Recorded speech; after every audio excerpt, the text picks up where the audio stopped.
हरे कृष्णा। आप सभी को योगिनी एकादशी की हार्दिक शुभकामनाएं।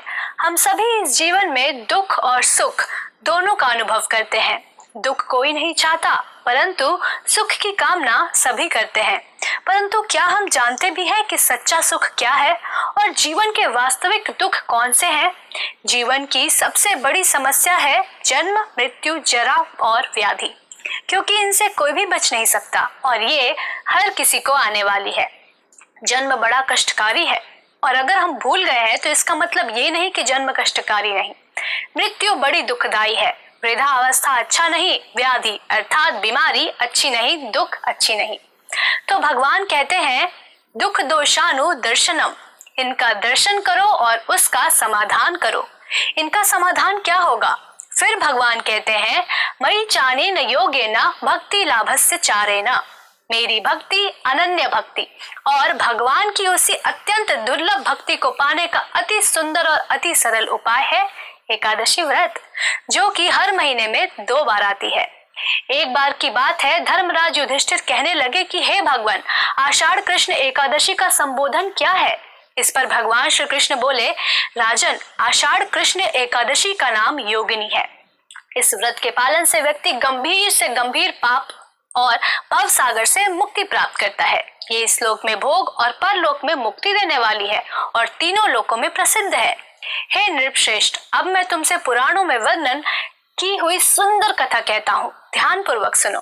स्वर्ग की अलकापुरी नामक नगरी में कुबेर का राज्य था, जो देवताओं के कोषाध्यक्ष थे।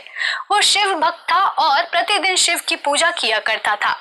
हेम नाम का यक्ष उनका माली था, जो मानसरोवर से सुंदर फूल लाकर कुबेर को देता, व जिसका उपयोग कुबेर शिव जी की उपासना में किया करते थे। और उसी हेम की विशालक्षी नाम की सुंदर स्त्री थी तथा हेम माली अपनी पत्नी के प्रति बहुत आसक्त था। एक दिन वो मानसरोवर से पुष्प तो ले आया, परंतु पत्नी से प्रेम होने के कारण वो अपनी पत्नी से हास्य विनोद तथा उसके साथ रमण करने लगा। इधर राजा उसकी दोपहर तक राह देखता रहा। अंत में राजा कुबेर ने एक सैनिक को आज्ञा दी कि तुम लोग जाकर माली के न आने का कारण पता करो, क्योंकि वो अभी तक पुष्प लेकर नहीं आया। सेवकों ने कहा कि महाराज, वो पापी अति कामी है, अपनी स्त्री के साथ हास्य विनोद और रमण कर रहा होगा। ये सुनकर कुबेर ने क्रोधित होकर उसे बुलाया। माली राजा के भय से कांपता हुआ उसके समीप आया। राजा कुबेर ने क्रोध में आकर कहा कि अरे पापी, नीच, कामी, तूने मेरे परम पूजनीय शिव जी का अनादर किया है, इसीलिए मैं तुझे श्राप देता हूँ कि तू स्त्री का वियोग सहेगा और मृत्यु लोक में जाकर कोढ़ी होगा। कुबेर के श्राप से हेम माली का स्वर्ग से पतन हो गया और वो उसी क्षण पृथ्वी पर गिर गया। भूतल पर आते ही उसके शरीर में श्वेत कोढ़ हो गया और स्त्री भी उसी समय अंतर्धान हो गई।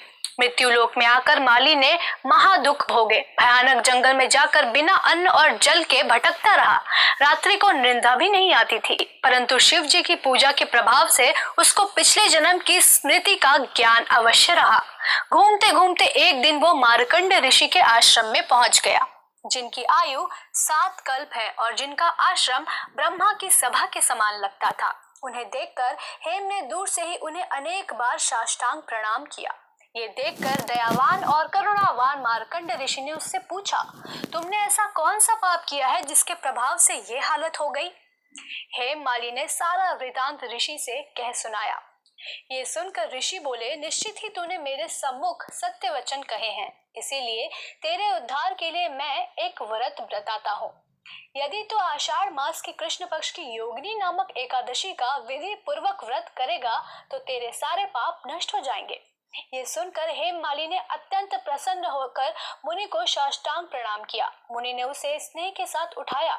हेम माली ने मुनि के कथन अनुसार विधि पूर्वक योगिनी एकादशी का व्रत किया। इस व्रत के प्रभाव से वो कोढ़ मुक्त होकर फिर से अपने पुराने स्वरूप में आकर अपनी स्त्री के साथ सुख पूर्वक रहने लगा। तब भगवान श्री कृष्ण ने कहा, हे राजन, यह योगिनी एकादशी का व्रत 88,000 ब्राह्मणों को भोजन कराने के बराबर फल देने वाला है। सभी पापों से मुक्त होकर व्यक्ति पुण्यवान बनता है।